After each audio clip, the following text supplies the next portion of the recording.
Isaías Tinoco, que é diretor de futebol do Cruzeiro, está conosco aqui na Rádio Globo. Tudo bem, Isaías? Boa noite. Boa noite, é um prazer enorme. Comendo muito pão de queijo aí em Minas ou não? Saboreando a culinária mineira. E você já conheceu bastante? Já venho, não é a primeira vez que venho a Minas. Já com esse negócio de trabalhar em futebol, você constantemente está vindo a Minas para jogar com os grandes torneios, os grandes clássicos, enfim. Então a gente já conhece desde a época da base bem o estado de Minas. Evidente que você trabalha com o futebol, suas atenções estão voltadas para isso, mas se arrisca na cozinha também ou não? Eu costumo ser elogiado, não costumo ir mal não. E qual que é o prato preferido? Qual que é o prato que você manda bem? Quase todos, entendeu? A minha terapia, quando eu estou em casa, é cozinhar para os meus filhos e para o meu neto. Que bom, que legal. E você chegou ao Cruzeiro recentemente também, né? Chegamos ainda há pouco, né? No final de julho, estamos curtindo aqui essa passagem pelo Cruzeiro, que muito nos orgulha e nos honra. E você já tomou pé da situação que vive o clube, disputando aí o Campeonato Brasileiro, numa tentativa de recuperação e também da Copa do Brasil? Vai ter o Palmeiras novamente daqui a pouco? Aos pouquinhos a gente vai tomando pé. O futebol você não pode parar, você está numa constante mudança. E quando você é pego para esse tipo de mudança, tu tem que saber executar com muita cautela. Então a gente está agora na fase da cautela agora, observando, vendo, anotando e tentando fazer o melhor para não atrapalhar o andamento da equipe e para você introduzir logo novos conceitos, se for o caso. O que dá para melhorar no Cruzeiro daqui até o final do ano, Isaías? Olha, em se falando da equipe, o Cruzeiro tem um dos grandes treinadores do futebol do Brasil, que é o professor Vanderlei Luxemburgo, que está dando de si o máximo para ter uma melhoria acentuada. É claro que houve uma mudança, a equipe que foi bicampeã brasileira foi mexida, e, enfim, está se reconstruindo agora de novo uma nova equipe, uma nova safra, um novo terreno, para que possa se ter as condições ideais de conquista de títulos de novo. Isso leva algum tempo, isso demanda algum esforço, mas a gente tem a certeza de que daqui para o final do ano as coisas vão melhorar bem. As mexidas que foram feitas no Cruzeiro foram com o campeonato em andamento, né? E isso não é legal para um time que está sempre na ponta, como é o caso do Cruzeiro, não? Não, claro, isso não é legal para a equipe alguma, né? Mas a gente sabe que o mercado do futebol e o futebol às vezes impõe esse tipo de gestão, que é uma coisa que a gente tem que saber sair dela. Isso é fundamental ter na cabeça de que pode acontecer e de que vamos fazer o possível para que o Cruzeiro se saia bem. Você está com o grupo do Cruzeiro pronto, fechado, já como diz lá no jargão do futebol, ou chega mais alguém até o final do ano? Olha, em se tratando de Cruzeiro, em se tratando de uma grande equipe como o Cruzeiro, você não pode nunca falar em grupo fechado. O grupo está sempre apto a receber atletas de ponta que venham somar. Então, onde tiver um bom jogador nesse instante que puder vir para somar, claro que o Cruzeiro ele vai tentar buscar esse jogador. Ô Isaías, até recentemente você estava também nas categorias de base do Vasco da Gama, né? Você deixou as categorias de base do Vasco para assumir esse posto de diretor aí no Cruzeiro, não? É verdade. Minha última passagem agora no Vasco, atendendo uma solicitação do presidente Eurico, foi para revitalizar as categorias de base e 6 meses após eu fui convidado para virar o Cruzeiro. Então, mas numa função que a gente já tinha desenvolvido antes, tanto no Flamengo quanto no Vasco, o que não traz nenhum tipo de novidade. Como é que você observa a base no futebol brasileiro de uma maneira geral, você que esteve lá trabalhando recentemente? A Lei Pelé traz alguns transtornos aos clubes que são formadores. Acho que é hora de se ter uma assentada para que os clubes venham a discutir a base, para que a Lei Pelé seja readaptada e que os clubes voltem a formar de novo em larga escala e não percam tanta matéria-prima como vem perdendo para o mercado externo. E existe alguma perspectiva de mudança nesse sentido, pelo que você acompanhou? Não, eu não tenho visto, eu fico na torcida para que isso ocorra logo, mas na realidade é necessário que isso seja uma coisa que parta dos clubes para a CBF, para as federações, para o Planalto, enfim.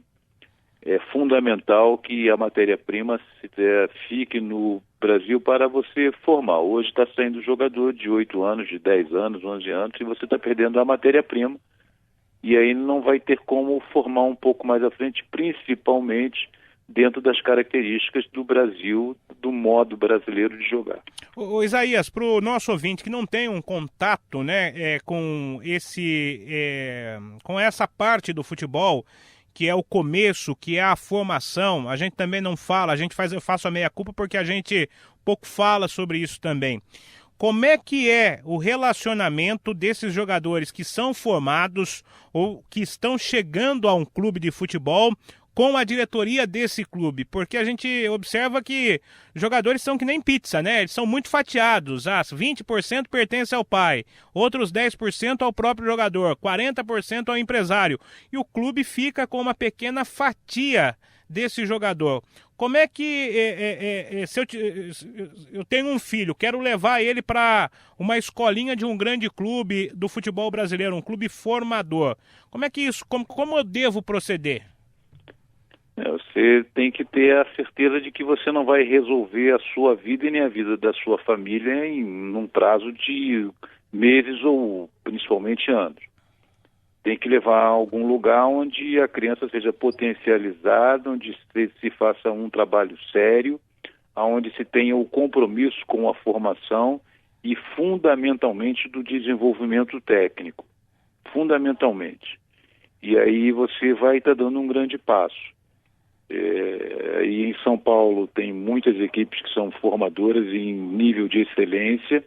Aqui em Minas temos o Cruzeiro que forma em nível de excelência. Enfim, nós temos grandes equipes aí no Brasil, como o Vasco, que são formadoras e que têm uma capacidade de gerenciamento da carreira muito grande. Agora, tenha muito cuidado com as coisas que são feitas de forma muito rápida, que as pessoas querem transformar isso de forma muito rápida. O êxodo hoje que existe de meninos e crianças para o mercado externo, para outros países, é muito grande. Mas como é que isso acontece?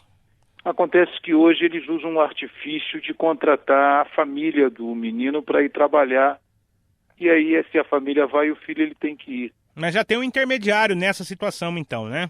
Sempre tem, né? E isso acaba, de uma certa forma, dilapidando o potencial, porque você não aprende nem o método brasileiro de jogar futebol e não aprende também o método do país para onde você vai. Então você fica exatamente no meio do caminho. E aí com 20 anos começa a ter o êxodo ao contrário, começa a voltar de lá os atletas que não se adaptaram, a grande maioria, e não encontram espaço aqui no mercado nacional porque saíram muito cedo.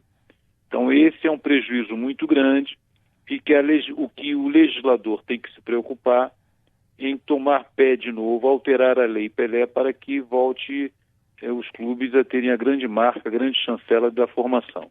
Outro grande problema de um clube formador está no momento de fazer o primeiro contrato e depois a prorrogação. É aí que o clube perde? Não, o clube perde numa situação hoje que o Ministério Público impede que os atletas sejam federados com menos de 14 anos. Enfim, isso aí, enquanto os outros esportes, os atletas são federados com muito menos, até no próprio futsal, que é a base da pirâmide do futebol de campo, Os atletas são federados no futsal disputando com 7, 8 anos de idade, na ginástica, no atletismo, no basquete, na natação.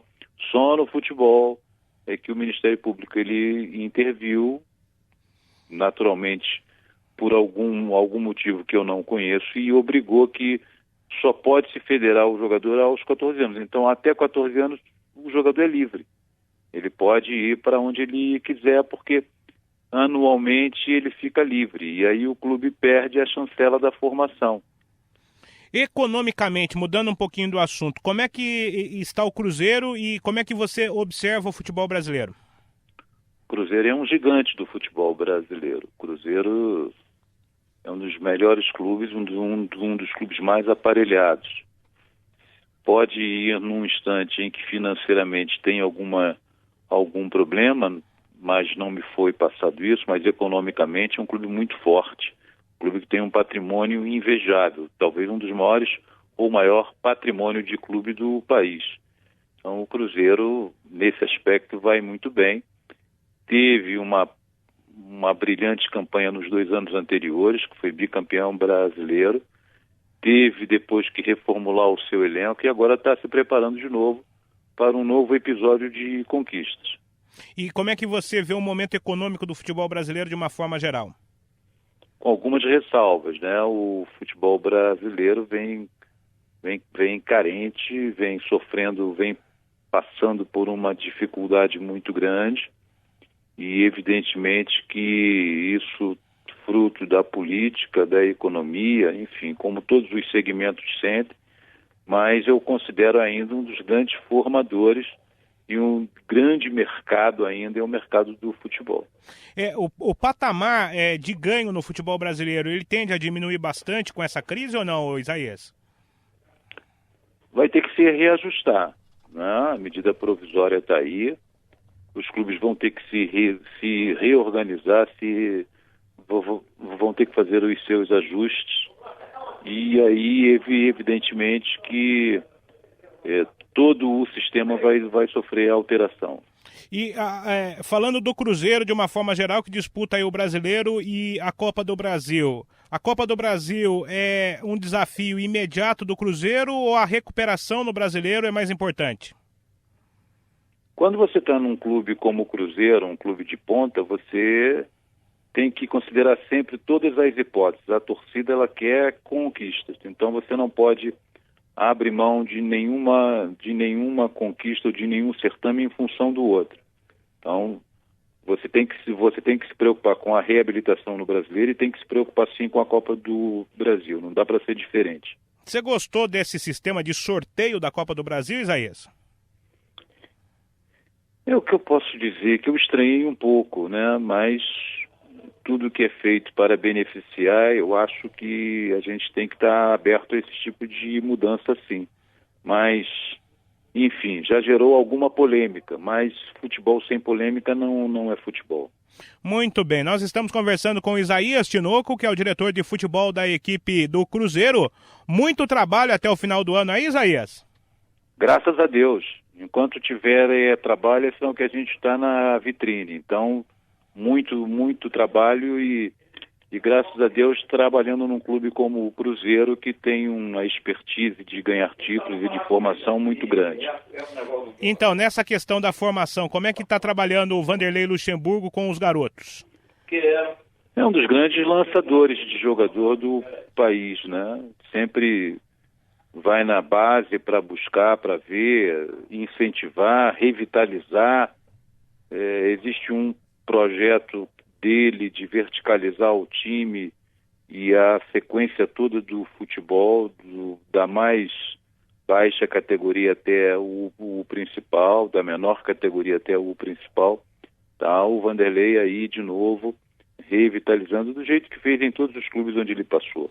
O legado é deixar sempre uma base forte. O Isaías, o Palmeiras foi o seu adversário hoje aí em Minas Gerais, vai ser novamente por 2 oportunidades na Copa do Brasil, e depois ainda a gente falou aqui muito recentemente sobre a possibilidade de o Fábio defender o Palmeiras.